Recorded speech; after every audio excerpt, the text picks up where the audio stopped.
내 한계를 절실히 느끼고 내가 아무것도 할 수 없는 상황 가운데 있을 때, 그때서 비로소 복음, 기쁜 소식이 들리는 거예요. 그 복음이 무엇이죠? 바로 예수 그리스도의 죽음이에요. 오늘 우리 말씀을 전하면서 우리가 고린도전서의 고린도 교회에 대한 이야기들을 고린도전서를 통해서 계속해서 이야기하고 있습니다. 고린도전서 요 앞에 부분 내용이 무엇이냐면 계파 갈등. 그러니까 계파 갈등이 어떻게 주어졌냐면 바울을 통해서 복음을 들은 이들, 또 아볼로를 통해서 복음을 들은 이들이 있습니다.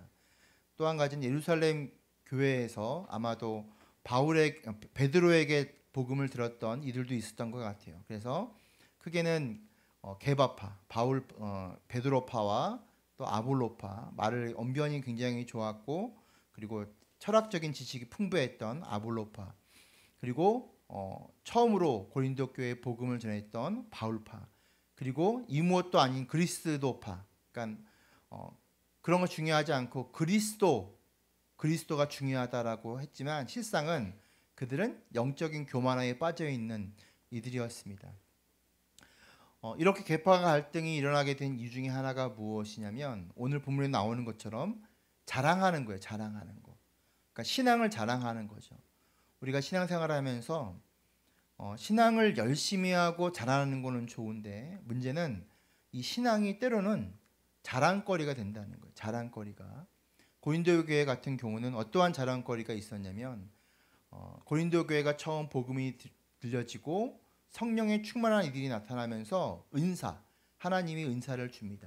근데 그 은사가 세상에서 보면 능력이거든요. 왜냐하면 치유의 은사, 또 언변의 은사, 또 여러 가지 은사들이 있어요. 기적을 일으키는 여러 가지 은사들이 있어요. 근데 이 은사는 능력과 연관돼서 사람들에게 보여지는 부분이었어요. 그래서 신앙이 자랑이 되는 그런 것 때문에 교회 안에 분란과 또 자기의 출신이 어떠한지에 대해서도 자랑거리가 되고 인간이 갖고 있는 능력이 자랑으로 되어지는 그런 것들이 교회 안에서도 발생하게 되었습니다. 그래서 바울은 오늘 본문을 직설법, 원문에 보니까 직설법을 통해서 아주 강하게 반복적으로 고린도 교회가 갖고 있는 문제점에 대해서 분명하게 이야기하고 있습니다. 우리 고린도전서 1장 26절 말씀 같이 한번 읽어볼게요. 시작. 형제자매 여러분, 여러분이 부르심을 받을 때 그 처자가 어떠하였는지 생각하여 보십시오.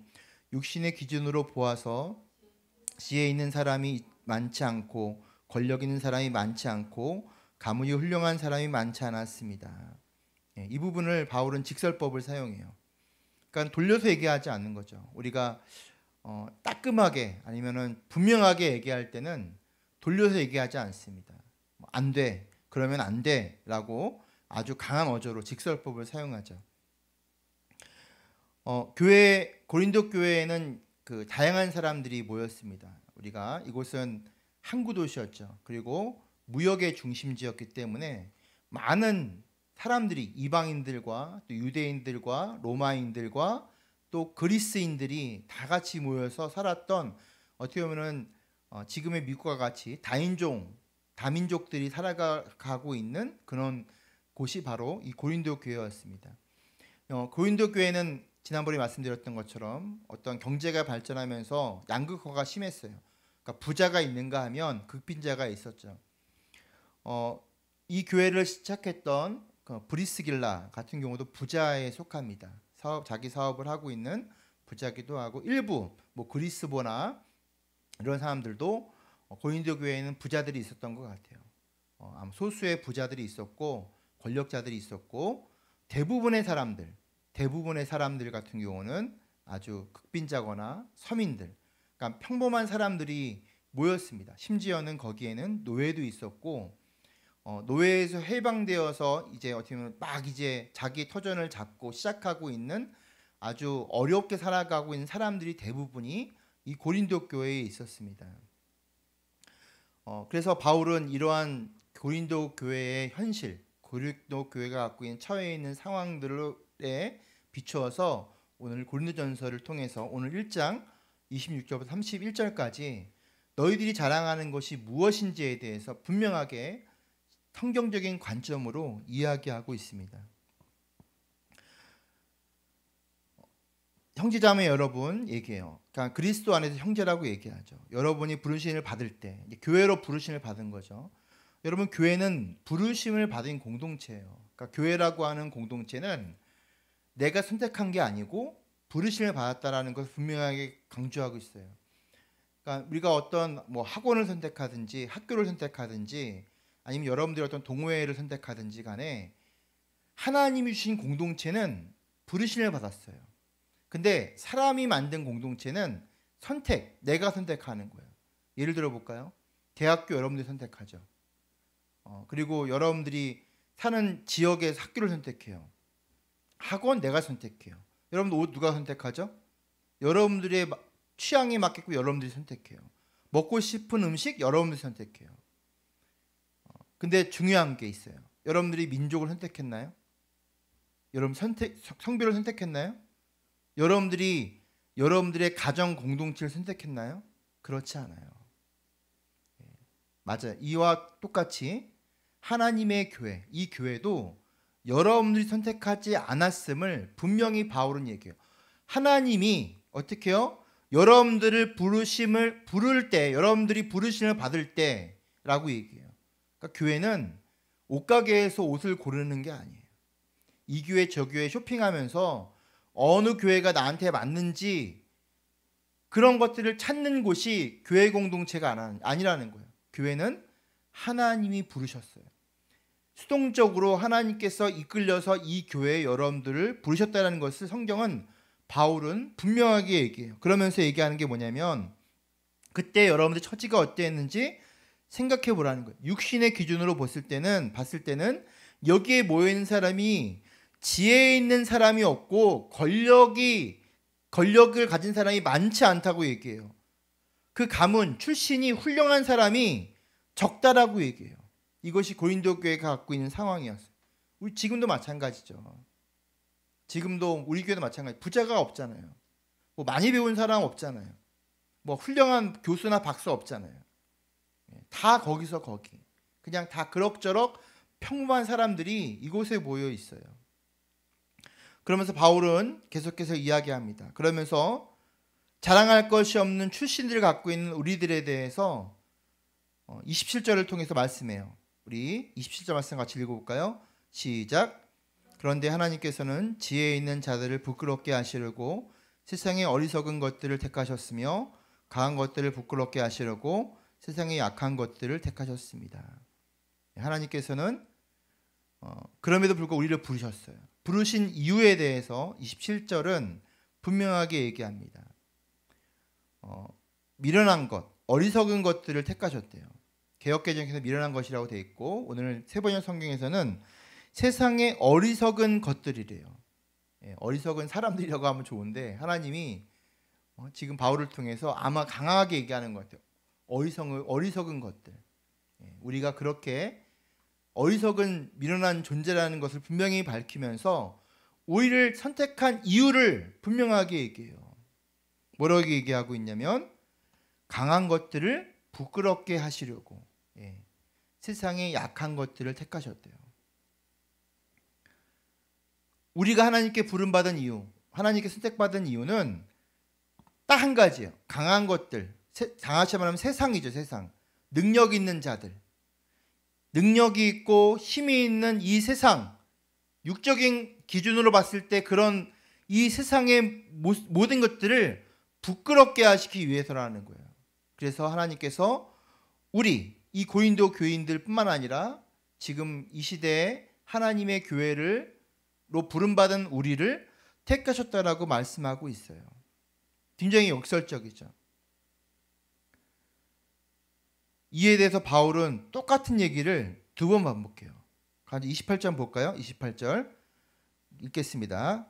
시작. 하나님께서는 세상에서 비천한 것들과 멸시받는 것들을 택하셨으니 곧 잘났다고 하는 것들을 없애시려고 아무것도 아닌 것들을 택하셨습니다. 똑같은 내용을 반복해요. 아까 27절에 보니까 부끄럽게 하시려고 그러니까 지혜 있는 자들을 부끄럽게 하고 강한 것들을 부끄럽게 하고, 그러니까 똑같은 단어를 반복해요. 그리고 27절의 내용을 다시 강조해서 28절을 이야기하고 있습니다. 여러분, 성경에서 반복되는 건 뭐라고 했죠? 아주 강하게 강조할 때 그렇게 해요.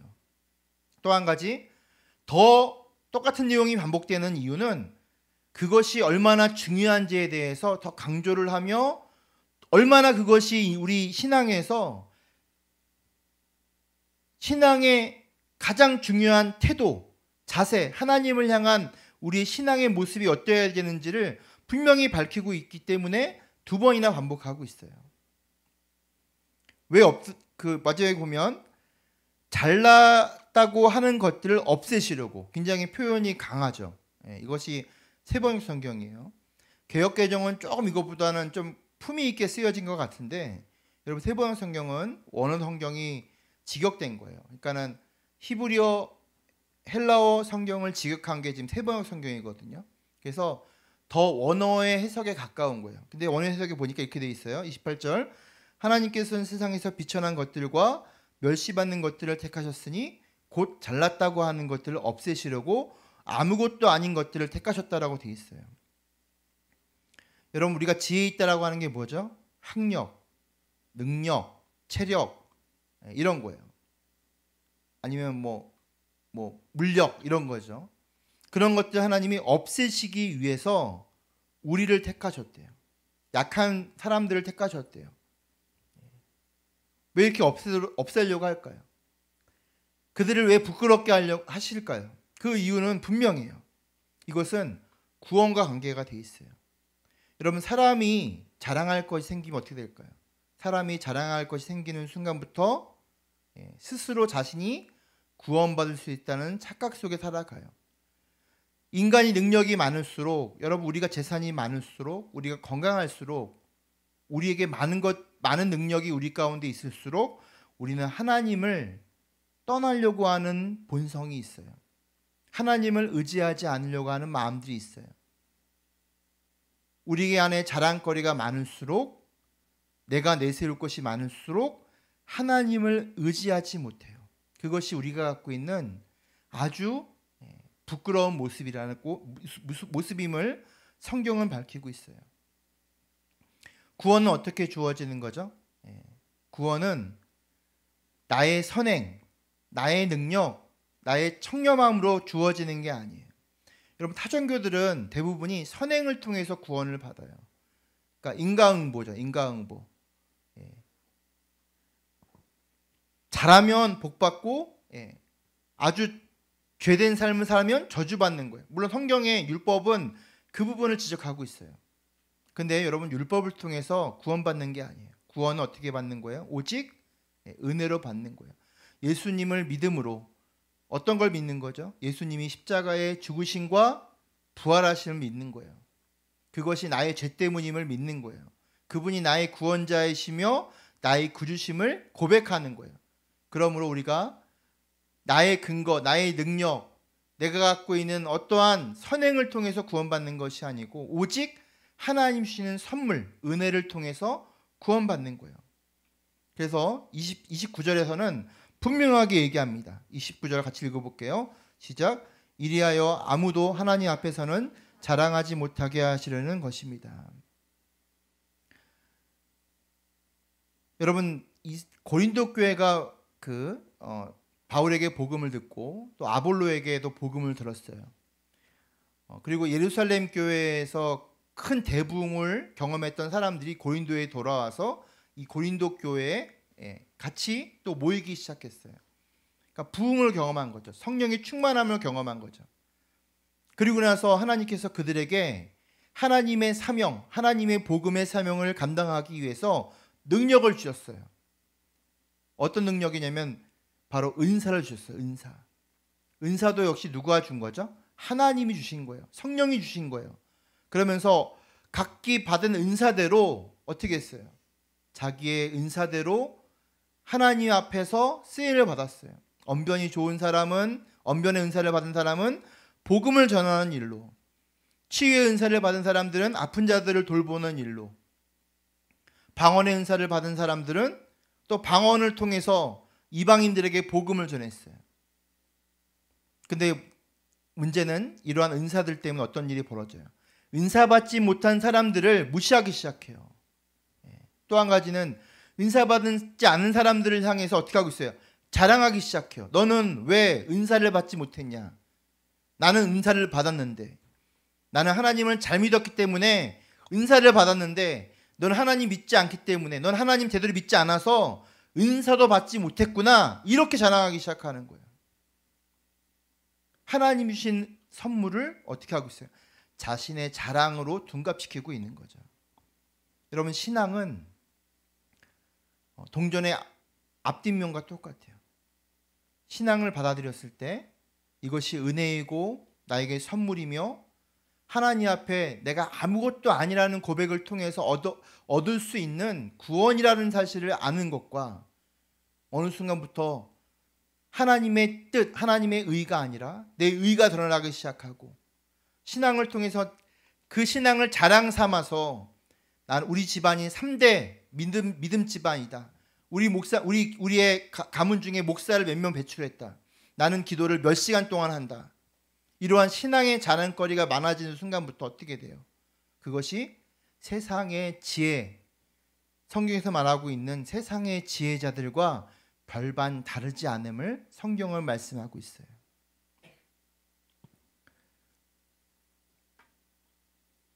사람은 스스로 자랑할 수 있는 무엇을 가지고 있다고 생각하는 순간부터 하나님의 구원에서 멀어지기 시작한다는 거예요. 여러분, 인생을 살면서 알게 되는 진리가 있어요. 진리가 뭐냐면 한계를 느끼는 거예요. 한계. 인간이 갖고 있는 한계를 느끼는 거예요. 아무리 노력해도 되지 않는 것이 있다는 것을 아는 거예요. 그것이 우리가 인생을 살면서 내리는 결론이에요. 아무리 많이 가진 사람도 결국은 건강을 잃어버리면 아무 소용이 없다는 걸 아는 거예요. 아무리 권력을 가진 사람도 하루아침에 그 권력이 무너지는 것을 경험하고 나서 권력이 아무 의미가 없으면 그냥 한 알의 미랄만도 못하다는 것을 아는 거예요.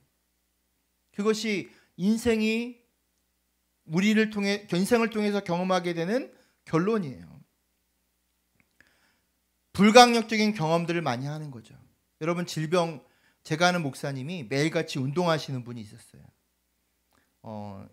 제가 직접적으로 아는 분은 아닌데 이분이 몸이 너무 좋아. 60대신데 축구도 하시고 자전거도 타시고 굉장히 몸이 좋아요. 근데 한순간 그렇게 건강관리를 잘 하시는 분이 췌장암에 걸려서 몇 개월 못 하시고 돌아가셨어요. 돌아가실 직전에 제가 만나뵌 적이 있는데, 그렇게 건강하고 등치가 컸던 분이 그냥 홀쭉해져가지고 뼈밖에 없을 정도로 아주 건강이 쇠약해진 모습을 봤어요. 여러분, 한순간에 무너지는 것이, 불강력적으로 다가오는 것이 우리 인생이라는 거예요. 물질을 탐했는데 어떻게 돼요? 물질에 넘어져요. 건강을 지키는 최선을 다했는데 어이없이 한순간 건강이 무너져요. 사람에게 자랑할 것들이 한 번의 실수로 인해서 부끄러움으로 바뀌는 거예요. 그것이 우리 인생을 통해서 경험하는 것들이에요. 그래서 우리는 어떻게 하죠? 인생은 어떻게 하죠? 포기해요. 절망해요. 좌절해요. 그러면서 내가 갖고 있었던 것이 아무 의미가 없음을 알고 절망하는 거예요. 어떻게 고백하죠? 나는 실패한 인생이구나. 다 무너졌구나. 다 무너져서 없어졌구나. 이렇게 자포자기한다는 거예요. 근데 여러분, 중요한 게 있어요. 왜 하나님께서는 어리석은 자들을 선택하셔서 지혜 있는 자들과 강한 자들을 부끄럽게 하실까요? 세상에서 자랑하고 있는 그 모든 것들을 없애려고 하실까요? 그것이 우리에게 소망이 아니기 때문에 그래요. 그것이 우리에게 정말 우리를 변화시키는 아주 특효약이 아니기 때문에 그래요. 우리를 건강하게 하는 것이 아니기 때문에 그래요. 여러분, 소망이 언제 주어지죠? 오늘 제목이 뭐죠, 여러분? 제목 한번 다시 한번 읽어볼까요? 제목 같이 한번 읽겠습니다. 시작. 들리게 되는 기쁜 소식. 예. 여러분, 복음은 들으려고 해도 듣지 못하는 거예요. 근데 어느 순간 복음이 들려요. 언제 들리죠? 예. 우리 안에 아무것도 의지할 것이 없어질 때, 아무런 우리 안에 삶의 희망을 잃어버릴 때, 불가항력적인 일 앞에서 내가 무너질 때, 내 한계를 절실히 느끼고 내가 아무것도 할 수 없는 상황 가운데 있을 때, 그때서 비로소 복음, 기쁜 소식이 들리는 거예요. 그 복음이 무엇이죠? 그 복음이 무엇이죠? 바로 예수 그리스도의 죽음이에요. 세상에서 보면 실패해요. 세상에서 보면 무너지는 거예요. 세상에서 보면 절망이에요. 근데 그 십자가의 복음이, 예수 그리스도의 죽으심이 우리에게는 소망이 되는 거예요. 왜 그렇죠? 아, 내가 실패한 인생이 아니구나. 다 없어져도 나에게 남아있는 것이 있구나. 정말 중요한 것이 여전히 내 안에 있다는 사실을 발견하는 거예요. 바로 우리 안에 주어진 복음이에요. 아, 내 능력으로 주어진 것이 아니구나. 이 구원이라는 것이 하나님의 은혜의 선물이었구나. 이 교회가 부흥하지 못하더라도 이 교회가 하나님께서 부르신 교회구나. 그 사실을 깨닫게 되는 거예요. 들려지는 거예요. 들려지게 되는 기쁜 소식이 우리 가운데 주어지는 거예요. 자랑할 것이, 그동안 자랑했던 것이 교만이라는 사실이 내 안에서 확인되는 거예요. 그동안 갖고 있었던 특권의식이 내 안에 우월감에 빠져있던 모습임을 다시 한번 돌아보게 되는 거예요. 우리 30절 31절 말씀 읽고 말씀 마치겠습니다. 시작. 그러나 여러분은 하나님의 자녀로서 그리스도 예수 안에 있습니다. 그는 우리에게 하나님으로부터 오는 지혜가 되시며 의와 거룩함과 구원이 되셨습니다. 그것은 성경에 기록되어 있는 바 누구든지 자랑하려거든 주님을 사랑하라 한 대로 되게 하시려는 것입니다. 자랑할 거면 뭘 자랑하라고 얘기하죠? 주님을 자랑하라고 말하고 있어요. 정말 자랑할 것은 다른 것이 아니고 내 안에 있는 은사도 아니고 그런 거 말고 오직 주만 자랑하라고 이야기하고 있습니다. 여러분, 우리가 무엇을 우리 안에 소망을 둬야 될까요?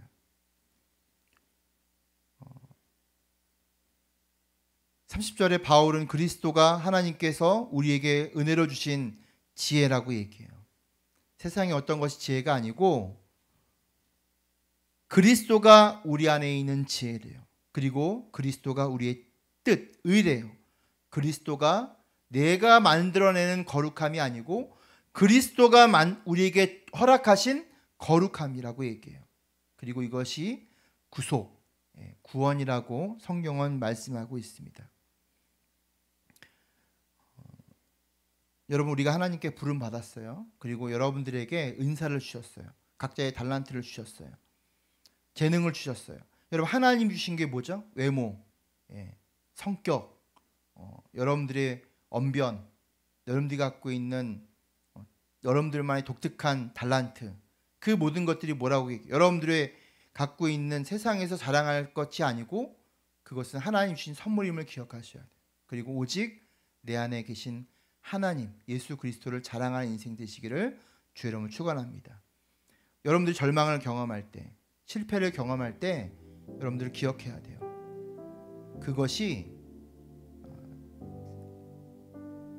내 안의 자랑이 아니라 도리어 부끄러워야 될 것임을 기억하고, 부끄러워할 것을 잃어버리고 없애야 될 것이 없어짐을 다시 한번 기억하며 내 안에 오직 소망이신 그리스도를 경험하시는 여러분들 되시기를 주의 이름으로 축원합니다. 우리 말씀 생각하시면서 1, 2분